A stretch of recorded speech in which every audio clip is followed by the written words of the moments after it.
Okay, welcome everyone to tonight's lecture sponsored by the South Carolina chapter or South Carolina Society of the Archaeological Institute of America with the co-sponsorship of the Department of Art and Architectural History, the Department of Classics, and the program in archaeology.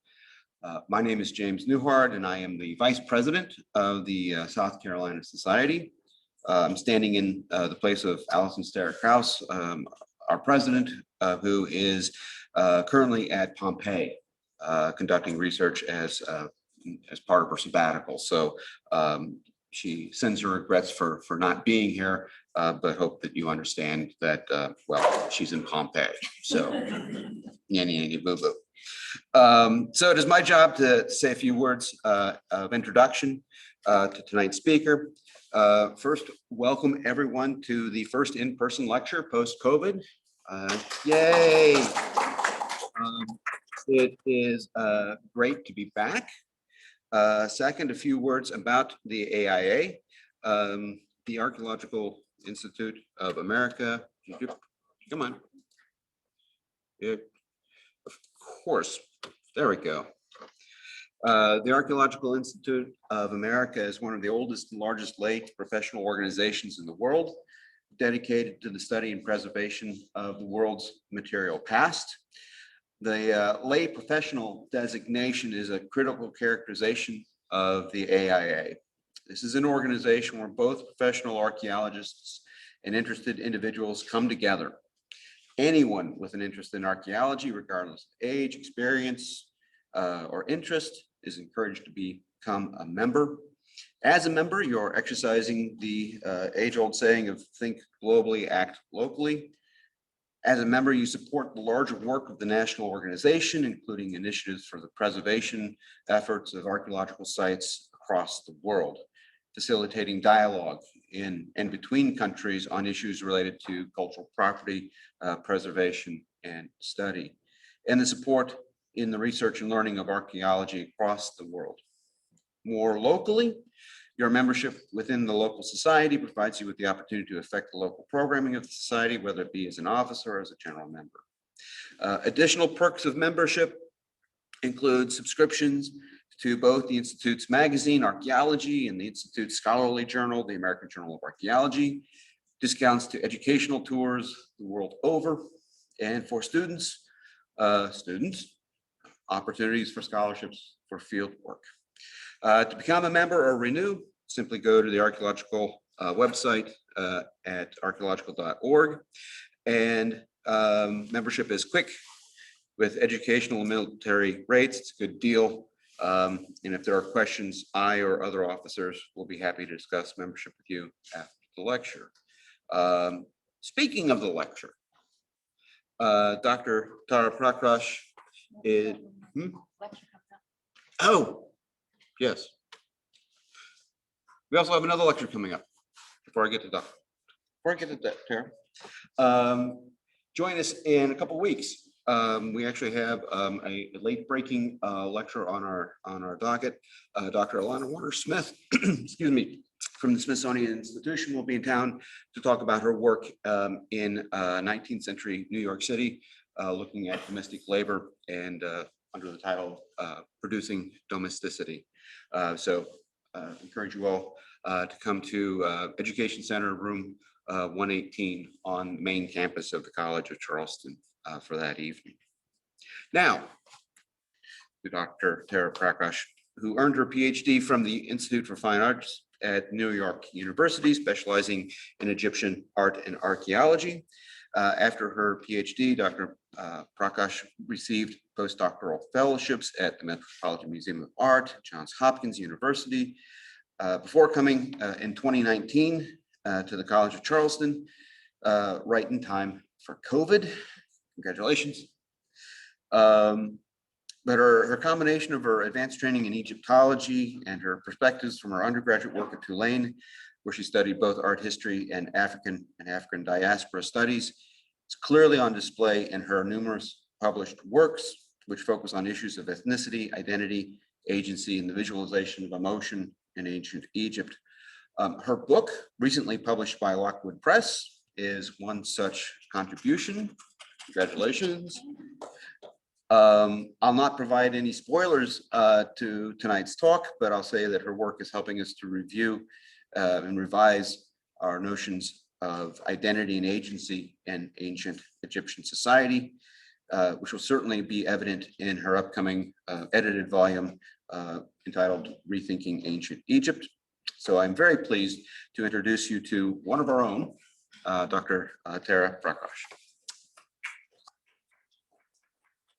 Thank you, Jared.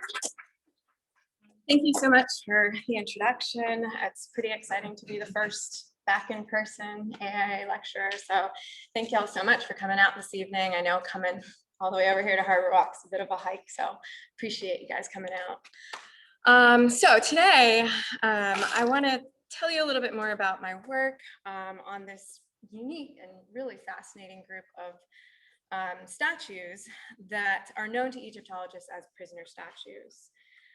The prisoner statues, oh, that's right. Switch PowerPoints, forgot about that. 1 second. Oh no. Okay. You do it from down here. Here we go. Yeah, I think so. Is it screen sharing? Yep. No, I don't think it is. Sorry, we decided to record this at the last minute, and it's a bit of an experiment. Screen share, here we go. And there we go. I can move again. All right, so prisoner statues. The prisoner statues were originally placed in the pyramid complexes of the late Old Kingdom kings who reigned in the late 2nd millennium BCE. So when we're saying late Old Kingdom, we're referring to dynasties 5 and 6 for those who are interested, whereas earlier Old Kingdom would be dynasties 3 and 4. Now, our earlier Old Kingdom, dynasty 4 especially, it's probably what you'll think about when you think of pyramids, and you can see those in the background. These are the Great Pyramids at Giza, some of the best preserved pyramids in Egypt, and those are earlier than the pyramids I'll be talking about this evening. Pyramids that you see in the foreground that are not nearly as well preserved are Dynasty 5 pyramids, so late Old Kingdom pyramids. All of these pyramid complexes served as kings' funerary monuments and were therefore extremely important constructions. Now, the prisoner statues, with their size and material, which is limestone, represent a significant use of resources within the monuments, and they were originally a major feature of them. So this evening, I'll begin by discussing the prisoner statues in general a little, highlighting their function and purpose in the Royal Pyramid Complex. Then I'll focus most of my talk on the prisoner statues of just one particular pharaoh, namely Pepi I, and some of the fragments that we'll be looking at this evening you can see here. So first, I'll examine the heads. They've frequently been described as unusually realistic and expressive. Other Egyptologists have gone so far as to call the heads portraits of foreign enemy chiefs.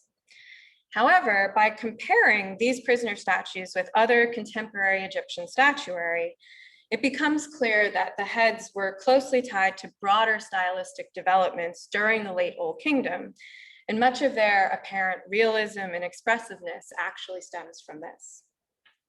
And the heads are not portraits, but rather individualized depictions of generic foreigners. Indeed, the artists really ingeniously mixed and matched types of features among the heads in order to create a wide range of different non-Egyptian characters. And in the second half of my talk, I'll discuss the condition and ancient treatment of the statues and the implications of this. The fragments themselves indicate that the statues were carefully decapitated in antiquity. In this way, the statues became visualizations of the annihilated enemies of the deceased king. The statues, just like these enemies, were treated as animals and actually butchered and then ritually offered to the king to help sustain him in the afterlife. And finally, in my conclusion, I'll consider the ways in which the Pepi I prisoner statues change our understanding of Egyptian statuary, the ideology of foreigners, and the agency of Egyptian artists. Okay, so as I just mentioned, all of the prisoner statues represent defeated foreign enemies of the king. Now, foreigners were frequently depicted in Egyptian art. They were symbols of any and all evil and negative forces that threatened Egypt, and one of the pharaoh's most fundamental duties was to defeat them. By doing this, he maintained the stability of Egypt and the entire cosmos. The images of these defeated foreigners had a magical efficacy. So by representing the foreigners as subdued and vanquished, the imagery guaranteed this outcome, perpetually enabling the king's triumph. Therefore, this motif of the bound captive was extremely powerful and even protective. One can really find it like everywhere in Egyptian painting and relief. So here you can kind of get a sense of that. This is coming from a New Kingdom tomb of the high official Anen. And it's one of my favorites to demonstrate how common this imagery really was. So first, at the bottom, you can see there the squatting row of foreigners. This is supporting the base of the king's. Here's the king, here's the queen, and you can see them in their thrones. Here are the poles. It's not fully preserved, but this would lead up to the canopy covering them. And in the front where it's cut off, you would have the stairs leading down from this podium. And the high official in the tomb itself is standing before them. So here along decorating the base of the podium, you have foreigners. Then if you keep looking, you'll notice there's actually two prostrate foreigners who are bound and laying directly on, decorating even, the footrest there. And then keep looking and you'll see more of them being trampled by a sphinx on the throne itself, directly underneath the king's arm. So you'll notice that in all cases here, it's associated with the king himself. It's below him, it's directly kind of in conjunction with him and his body. Now, before I continue, I just want to emphasize that this imagery is not reflective of reality. In actuality, the Egyptians and foreigners closely interacted. Foreigners lived in Egypt and Egyptians lived in foreign countries, and the beliefs that I just described did not dictate all Egyptian encounters with non-Egyptians. So here you can kind of get a sense of more of the reality of things. It's a stela belonging to a Nubian person who lived to the south of Egypt in Nubia, who was living and working in Egypt during the first intermediate period, which is just after the time of the prisoner statues. And you can see him standing there with his Egyptian wife. So the reality of things coexisted with the state ideology, and it's according to the state ideology that foreigners were bad and that the king needed to eliminate them. It's the imagery associated with these beliefs that I'll be discussing this evening, so not images of reality. Now, as I just said, this type of iconography was extremely common in 2 dimensions. On the other hand, 3-dimensional examples are much more rare. Those that do exist can roughly be divided into 2 different categories. So first, we can find statues that also depicted the king or an agent of the king triumphing over foreigners. And so on the left, you can see a 3-dimensional adaptation of a very common scene called the smiting scene that we see in Egyptian 2-dimensional art. So here you have the king grasping the foreigner's hair and then holding a weapon with the idea that he'll execute him.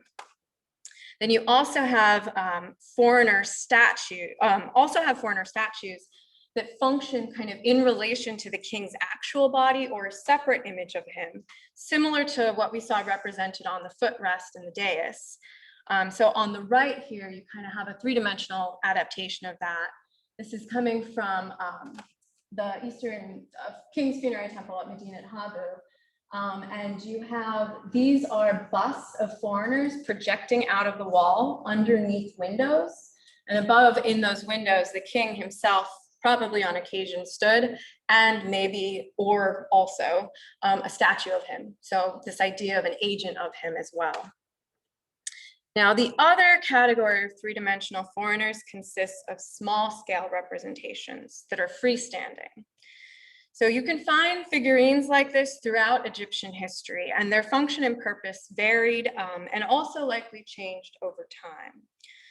They can be fairly crude or extremely well executed, but in all cases, they're relatively small. So I know there's no scale here, and I apologize for that, but the figure on the right, this bronze figurine, that's about 5.5 inches tall, so not very big, whereas the alabaster one on the left is only about 3.5. So again, these are small scale figurines. Now, the prisoner statues do not fit into either category. They're freestanding representations of bound foreigners, so there was no associated representation of the king, just the statue of the foreigner. At the same time, they're large. They're life-size or nearly life-size, so they're large scale here. Now, except for the prisoner statues, subjects of individual representations at that scale are always royal, elite, or divine beings. So for this reason, the prisoner statues are unique, and there's nothing else like them in Egyptian art.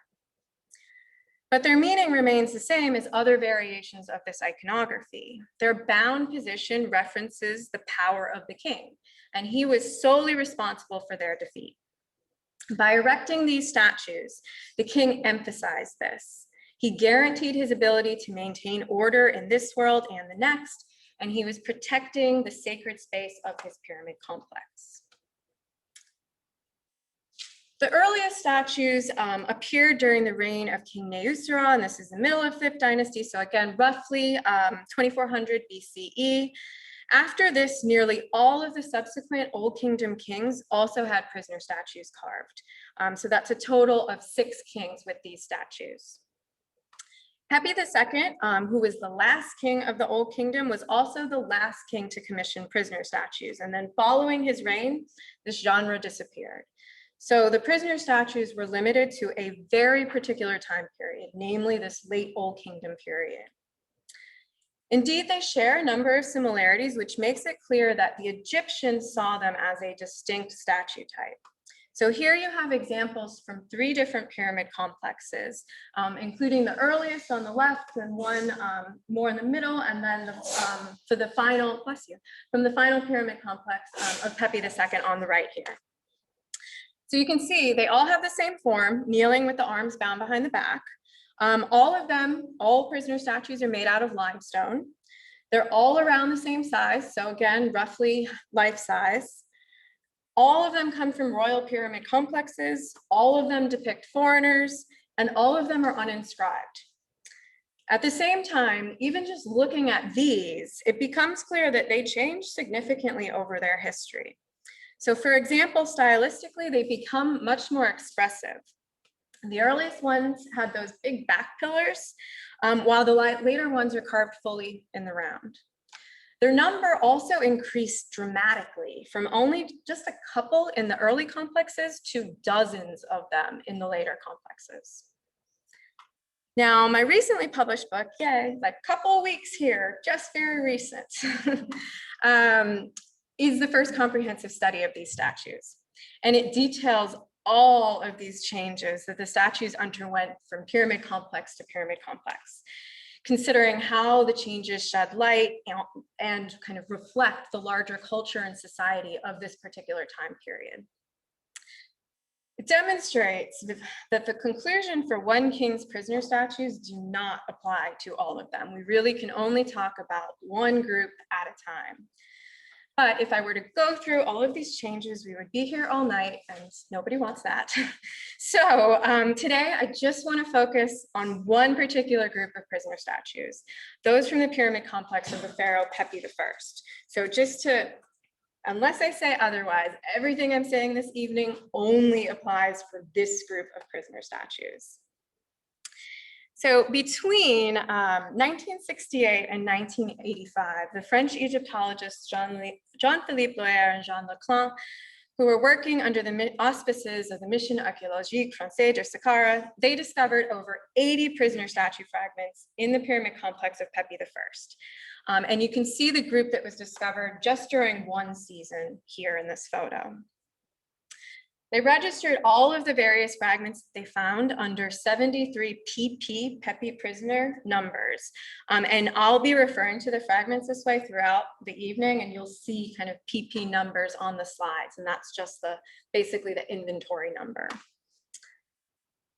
Pepi I was the third king of the sixth dynasty, and he reigned from approximately 2276 to 2228 BCE. He built his pyramid complex in South Saqqara, and you can see a view of what it looks like today. I promise this is a pyramid. It is this kind of mound thing right here is the pyramid itself. This is what I mean. Late Old Kingdom pyramids do not look nearly as good as the Giza ones. You also have the funerary temple, the remains of that in front of the pyramid. And this is where rituals for the deceased king were carried out. And I will come back to this particular building, the pyramid funerary temple, in a minute. And in the background, you can see the step pyramid, and then further, I don't know if it's clear, but even further in the background, those same Dynasty 5 pyramids we saw earlier on. And if this was a clearer day, you would actually be able to see Giza and the Giza pyramids even further in the distance. So Pepi I was the second to last king to commission prisoner statues. And my research indicates that he likely had at least 16 to 20 prisoner statues originally inside his pyramid complex. So let's start with the heads of these statues. You can see them here. Now, since their discovery in the late 20th century, multiple Egyptologists have praised the heads of the Pepi I prisoner statues as being highly unusual in regard to most Old Kingdom art because of their expressiveness and supposed realism, with some scholars going so far as to even say that these might be portraits. In the early 1980s, the Egyptologist Bernard Bothmer recognized the importance of these heads and conducted the only thorough re-examination of them following their excavation until, of course, my own work. Now, this was part of a study on realism in Old Kingdom art. In his brief article, he argued that the realistic features of these heads set them apart from the standard, mainly idealizing statuary of the period. He emphasized their expressiveness and described the different emotions that he thought particular heads conveyed. So I'll go through his words, quoting his words here for some of the heads. So according to him, this head conveyed glum stupor, anguished despair, tense resignation, silent suffering, and definitely my favorite, serenity. He interpreted the smile of PP19, who you can see here, as actually representing extreme pain. So again, to quote his words, "To this day, there are people who, as a sign of great agony, involuntarily look amused." Furthermore, Bothmer found the eyes of the Pepi I prisoner statues to be unusual in comparison with most Old Kingdom statuary because of their large size and convex surface. And he suggested that these bulging eyes were most likely also part of the artist's efforts to convey suffering. Bothmer correctly observed the expressiveness of these prisoner statue faces. They are very expressive, that is for sure. But his own personal reaction to this position of the bound captive seems to have led him to interpret the expressiveness in the faces as conveying this kind of tremendous misery and suffering. And this idea has actually continued to influence subsequent discussions of the statues, with scholars going back and citing Bothmer. However, when we compare these prisoner statues with other contemporary 6th Dynasty statuary, it becomes clear that the heads were closely tied to broader stylistic developments during the late Old Kingdom, namely the emergence of what we refer to as the second style or the late Old Kingdom style. And much of their expressiveness is actually due to this new style. This later style significantly differed from the earlier Old Kingdom style. So you can see an example of that earlier style on the left compared to on the right. The statues in the new style, or excuse me, the statues in the older style are very highly idealized and kind of characterized by these smooth, expressionless faces. The change first begins around the middle of the 5th dynasty, and then this new style by the 6th dynasty was widely used for both royal and elite statuary. The first scholar to describe this was Edna Russman back 1995. And she pulled out the following characteristics for faces in this style. So I'll just go through them for you. We have very large, wide eyes, little plastic modeling of the facial planes, except for prominent nasolabial folds, which is that fold you can see really well in the middle from the nose down towards the lips.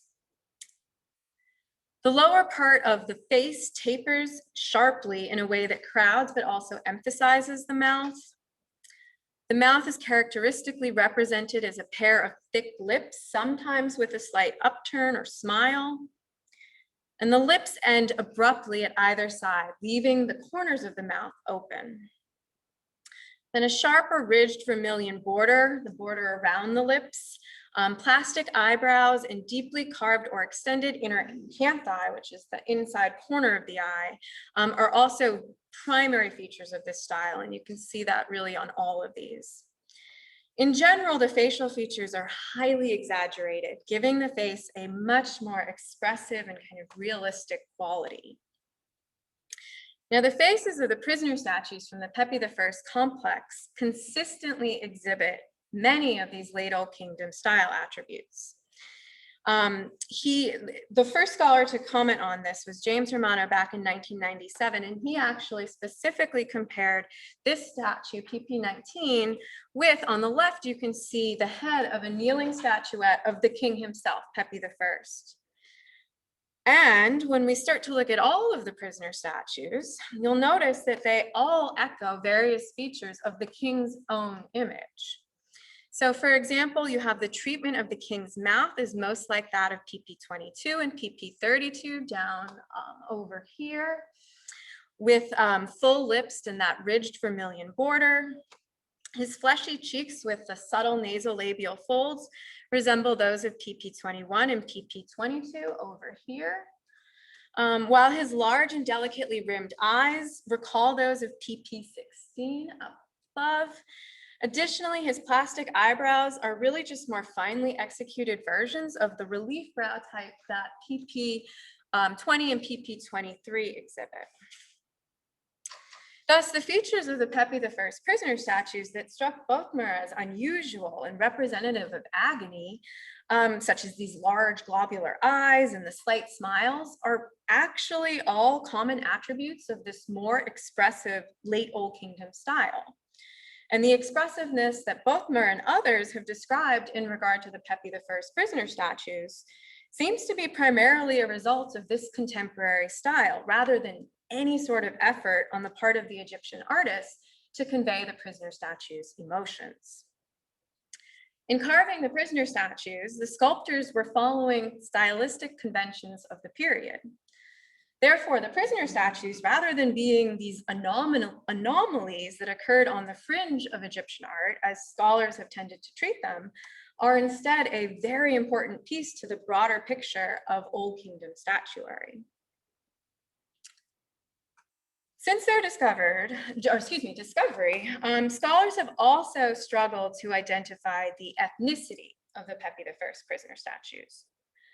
While most Egyptologists have concluded that they represent foreigners, it's been much more difficult for them to agree on which type of foreigners each statue portrays.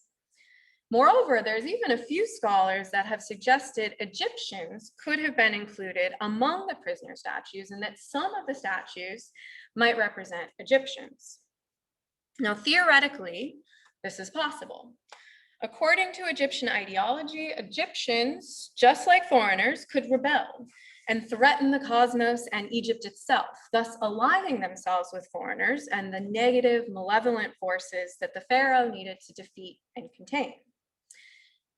Yeah, even though that's theoretically the situation, the Egyptians may have been somewhat uncomfortable with explicitly depicting themselves on the same level of foreigners in imagery. So for example, you have here you can see the step. This is from another tomb where you're seeing this, rows of foreigners decorating the base of the entire kiosk for the king. And you have the names of different foreign groups included along with the representation of the foreigner.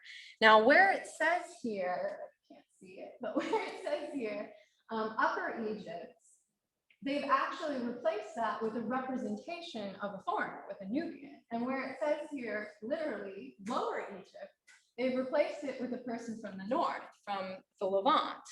And so you get this sense that even though it's technically Egypt, they might not want to represent it in imagery. Another reason we can conclude that all the prisoner statues depict foreigners is because of their beards. So Egyptian high officials often did wear small square chin beards in two-dimensional representations, and you can see a couple of those here. But this is significantly less common in three-dimensional depictions, particularly during the Old Kingdom. Furthermore, on Egyptians, the beard was clearly associated with status, as only powerful high officials wear them, such as the men that you see here. And it seems extremely unlikely that the artists of the prisoner statues would have depicted these high-ranking men who were their colleagues and even their superiors as anonymous rebels among the other foreigners. On the other hand, Old Kingdom artists usually represented foreigners in both relief and statuary with beards. Beards were a symbol of foreignness, and they could mark the wearer as non-Egyptian. Therefore, in the case of the prisoner statue, the beard is a feature of their foreignness. And this is one exception, this is not just Pepi II or Pepi I. All of the known prisoner statues with intact chins have beards. So consequently, there is no evidence to support the idea that rebellious or criminal Egyptians were included among the prisoner statues from any pyramid complex. So then the next question is, well, what type of foreigners are we looking at? The Egyptians generally grouped foreigners into distinct ethnic types and depicted them with stereotypical features. So again, we're seeing something more representative of ideology than reality. During the late Old Kingdom, there were three different types of foreigners that are consistently depicted in two-dimensional reliefs. These were Nubians, which the screen share is blocking, but you can see in the middle here, who are coming from the south of Egypt, the Libyans who inhabited the Western Desert, and then Asiatics who are northerners coming from the Levant and Syria, Palestine. Now, those, actually, let me go back here. So another thing to keep in mind, you can see that in full body representations, you have depictions that differ by clothing and costume, and we can differentiate foreigners not only by the facial features, but by what they're wearing. The only thing is, when we're looking at the Pepi I prisoner statues, we can only go on facial features and hairstyles. Unlike the reliefs, the prisoner statues are consistently uninscribed, so they don't say who's being depicted, and they all generally wear the same clothing. So on the Pepi I prisoner statues, you can see they're all just wearing these plain short kilts. So we can only go on facial features and hairstyles. In contemporary reliefs, you can see that Nubians wear these short tiered hairstyles, sometimes with ribbons and or braids and small square chin beards. They also have full round cheeks and faces with fleshy nasolabial folds. Asiatics and Libyans wear more conical or triangular beards that can have chin straps or fully cover the lower portion of the face. Both also wear longer hairstyles which fall past their shoulders. Now, this hairstyle can be wavy, particularly for Libyans, and Asiatics usually wear a ribbon around their head too. Furthermore, the faces of Asiatics and Libyans are more tapered than the Nubians, with higher cheekbones and often more exaggerated nasolabial folds. Now, these features are consistent. Each ethnic type is depicted in the same fashion throughout the late Old Kingdom. So as long as enough remains of the head, it's usually fairly easy to identify the ethnicity of any foreigner, except for the Pepi I prisoner statues. Their ethnicity cannot be neatly categorized into Nubians, Libyans, or Asiatics according to their features. In fact, unlike the foreigners in Old Kingdom reliefs and the 5th dynasty prisoner statues, the Pepi I prisoner statues do not seem to depict real foreign groups at all. And that's why scholars have struggled to identify their ethnicity. Among the heads, it's possible to identify different feature types. So I'll just give you a couple of examples here. For the better preserved heads, they can be subdivided according to their type of hairstyle. 3 of them have short tiered hairstyles. 3 have long wavy hairstyles with central parts and ribbons around the top. 4 heads have plain short hairstyles, and 1 head has a plain hairstyle with a central part but no ribbon.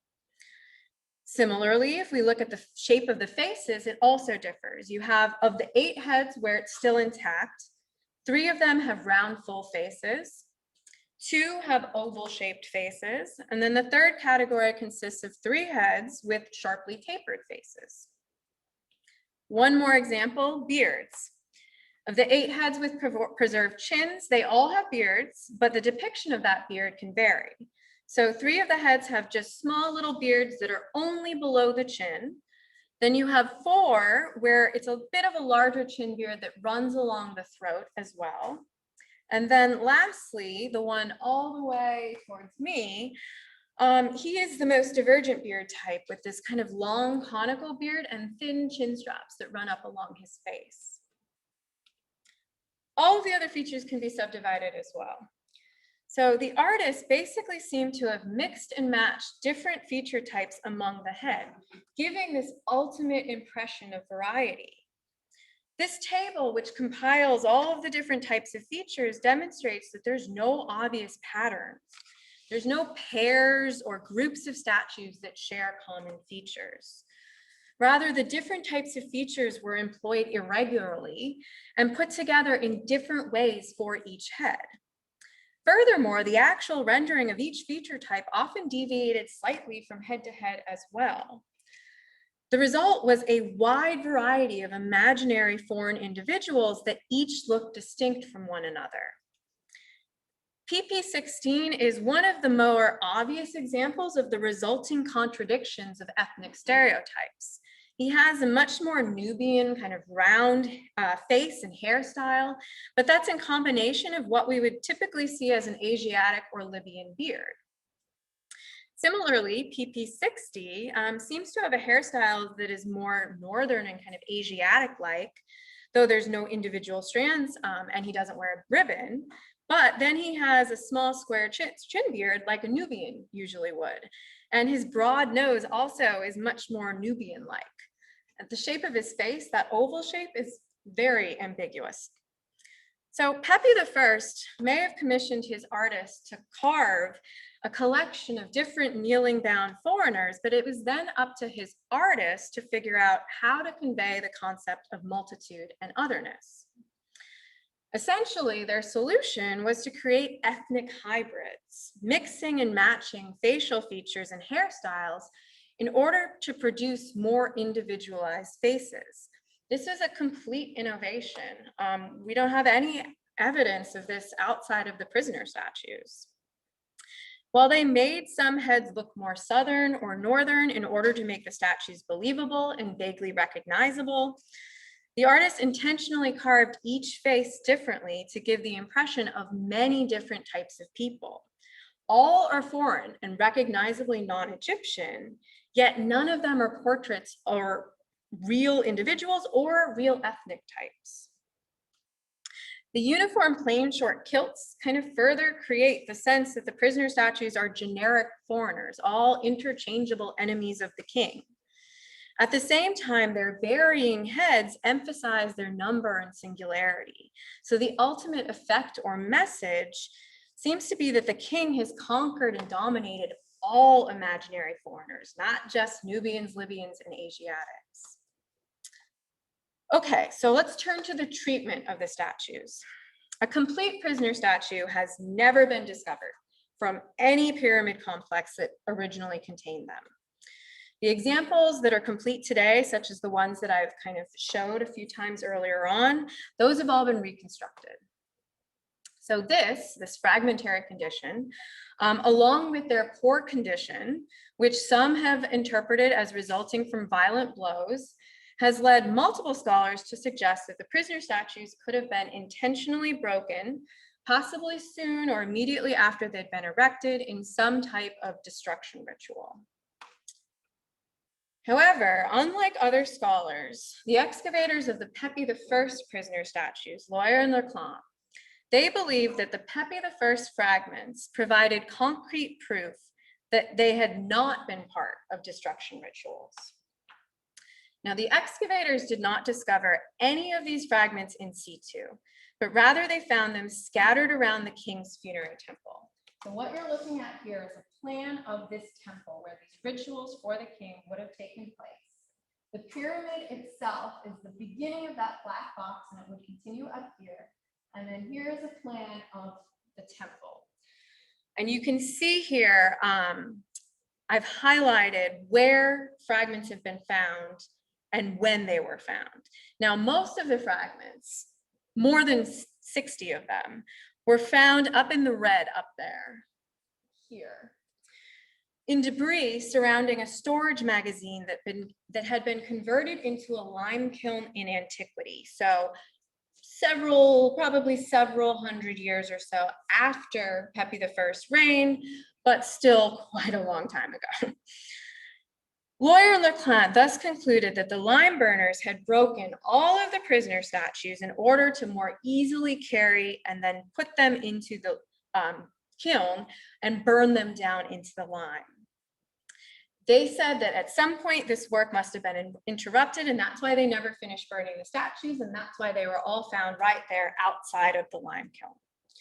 Now, as you probably have started to notice, the Pepi I prisoner statues were always broken at the waist and the neck. According to Lawyer and Leclerc, this break at the waist was to be expected, as it permitted the division of the statue into two roughly equal parts that the lime burners could then more easily transport. And according to Lawyer and Leclerc, the head was just naturally the most fragile point, and so it naturally broke off in the course of all of their various operations. So they concluded all of this dates to the lime burners and none dates to the reign of Pepi I. But when we go back to the fragments, they show that there were actually two separate phases of damage. First, the statues were carefully decapitated, likely as part of their original function and under the direction of Pepi I or his high officials. Then, at a significantly later date, the lime burners arrived and further broke the statues into the more manageable pieces that they could carry and burn down in the kiln. So let's go through this. Well, all of the fragments are cleanly broken at the neck. There are no fragments where any portion of the neck connects to the torso.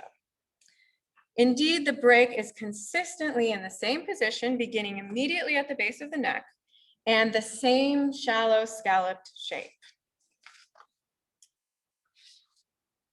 In some cases, the level of precision is really quite impressive. So in these examples, you can see that the decapitators seem to have carefully chiseled along the collarbones. This is really quite clear in this one down here. Moreover, while some of the chests still have remains of damaged beards on them, others had the beards carefully chiseled away. And you can see that here. The consistency of the neck break, the presence of chisel marks, and the removal of certain beards all clearly indicate that the heads did not just accidentally fall off while the lime burners were dismantling and moving the statues, as the excavators previously thought. The heads were intentionally removed. The evidence further indicates that the lime burners were not responsible for the removal of the heads, primarily because this level of care that we see at the neck break is not present at any of the other break sites. These other break sites do not show that same small chisel marks, but rather they have much larger marks that seem to be from an axe or a square chisel. There's been no effort to minimize or conceal these. As a result of the breaks, like you see here, smaller pieces like hands frequently have fallen off. Additionally, the break is usually jagged and it varies in its exact position. It just does not show the same level of care. Overall, it would seem that the purpose of these other breaks, besides the one at the neck, was to fracture the statues into these smaller, more manageable fragments. And just as Lawyer and Leclerc argued, this included splitting many of the pieces directly at the waist. So on the left, you can see back here where the axe marks hit it, and then it seems to have fallen and fell over. And so you just have the lower body here and the upper body has fallen over at the waist. On the, let's see, a few of the statues, like the one that you see towards me, were instead broken into thirds rather than halves, usually at the middle of the torso and then across the waist or the lap. Now, many of the fragments were left like this in halves or thirds, but sometimes the marks show that the lime burners broke the statues into even smaller pieces, such as at the front of the knees, where you can see here they've hacked away and now you just have the part of the knees. Arms are also frequently hacked off of shoulders. And so you can see this is what you're seeing. This is the chest pectoral muscle and the arm is missing and the hack marks go diagonally down there. These large square marks are quite different from the small, careful chisel marks around the neck.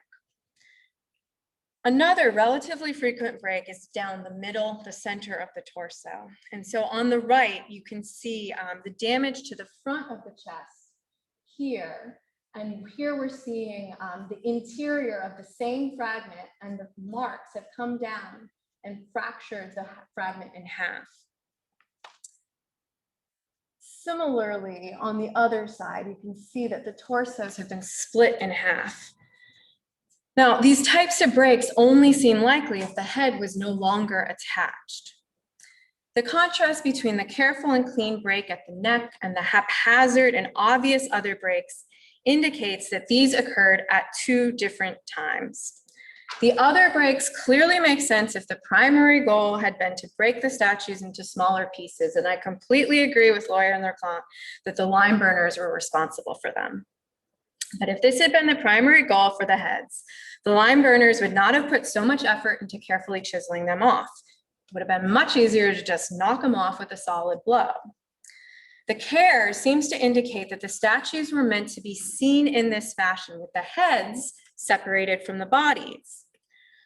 The chiseled beards especially give this impression. It demonstrates that the responsible party wanted the statues to look decapitated, as though the heads had been fully removed from the bodies, just like a living human being's beard would not be left on his chest if his head was cut off. Additionally, the upper break surface of the chest fragments appears smoother than the other break surfaces. This could be the result of this kind of hasty polishing of that surface to remove all traces of the neck. This decapitation would have required knowledge of the limestone's properties, and because of that, artists were likely responsible for it. The decapitation seems to have been the final step in the artistic production of these statues. Thus, it occurred at some point when the funerary cult of Pepi I was ongoing and the statues were still fulfilling their original function inside the pyramid complex. There was a clear concern here with how the resulting statues looked and their visual impact. It must have been important that they resembled actual beheaded men, with the heads, including anything that would naturally remain on them, like the beard and the neck, to be fully removed from the torsos. This suggests that the decapitated foreigners, namely the statue fragments themselves, were significant. Now, funerary texts from the same time period, which were carved on the inner chambers of late Old Kingdom pyramids, so within the same complexes, demonstrate that decapitation was a common form of punishment for enemies of the gods and the deceased king. And you can see just a couple examples of some of these funerary texts on the left here. Decapitation in Egypt is actually attested as far back as the pre-dynastic period, almost 1,000 years before what I'm discussing now. It clearly had become, by the time of the Narmer Pellet here at the unification, the very, very beginnings of Pharaonic Egypt, it clearly had become associated with the punishment of the king's enemies specifically.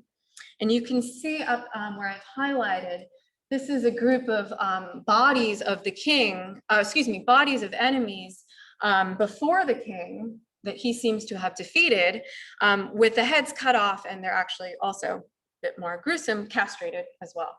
But the heads are there between the legs. Now, decapitation has also been noted in connection with magic, particularly execration rituals, which were enacted throughout Egyptian history, specifically to prevent rebellious actions against Egypt. These rituals often included the destruction of objects or beings that served as substitutes for enemies.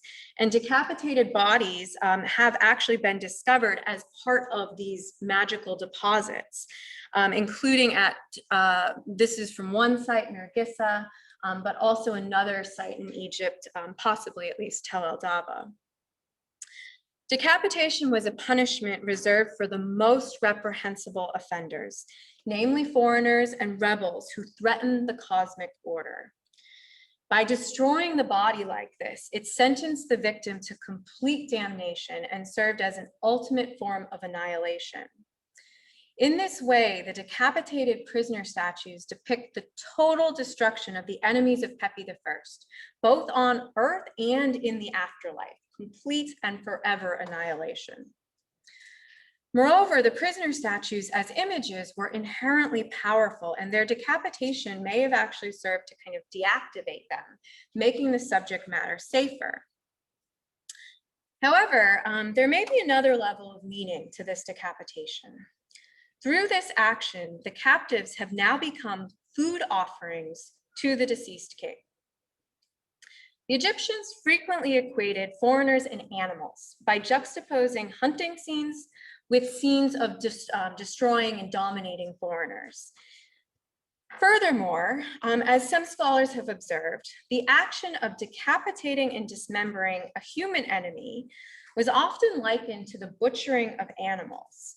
So in this particular funerary text, which we just saw, and now I've highlighted a little bit more, the god Horus is instructed not only to decapitate the miscreants, but also to sever their forelegs and gut them in the same way that one would slaughter an ox, just as we're seeing over here in this cute little statuette on the right.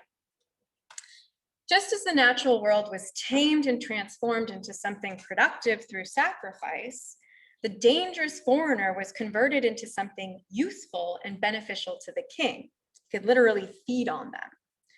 So the Pepi I prisoner statues seem to have been treated as animals and slaughtered for the king.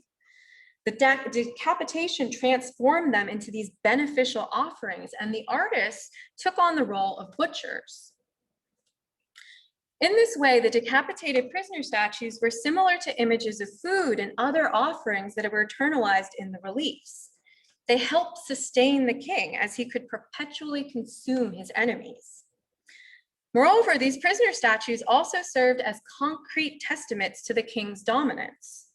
The complex would have been filled with the king's annihilated enemies, kind of reminiscent of headless victims of the gods in the netherworld, like you're seeing down here. So the decapitated form of these statues really was significant for multiple reasons. The Pepi I prisoner statues have often been treated as outliers of Egyptian statuary, these kind of strange and unusual representations that are just not the norm. And in some ways, this is just completely wrong. Comparisons with contemporary statuary demonstrate that they are not rare attempts to convey expressiveness, but instead that the Pepi I prisoner statues fall soundly within the style of their period, and in fact offer us some of the best preserved examples of late Old Kingdom style. On the other hand, the Pepi I prisoner statues do not fit many of our conceptions of Egyptian statuary. For example, they were carved as full figures and then their heads were methodically chiseled off. This is not the way scholars had assumed Egyptian artists completed nearly life-size statues. Thus, the prisoner statues really offer a great opportunity for us to rethink some of our assumptions. Similarly, the generic foreignness of the Pepi I prisoner statues with their mixed and othering facial features does not fit with the modern narrative that the Egyptians conceived of their world as divided into these strict ethnic types, which were always depicted in the same way. Rather, at least during this particular time period, there was an attempt to not only think about and depict a broader world, but a sense of a broader world as well. At the same time, this attempt reflects the artist's agency and their ability for innovation. One really has to start to think about what the relationship between the king and his artists and the architects all would have been like. How much did all of these individuals discuss the prisoner statues? And how much was left to the artist? How much was left to the king? Who was deciding and making these decisions? Certainly, the statues demonstrate that the artistic process in ancient Egypt was not stagnant and simply a matter of repetition, as it can sometimes look to us today, but that it was dynamic, flexible, and mutable. So while they may look like just silent hunks of stone today, ultimately it turns out that these statues really have a lot to say about ancient Egyptian art. Thank you so much for your attention.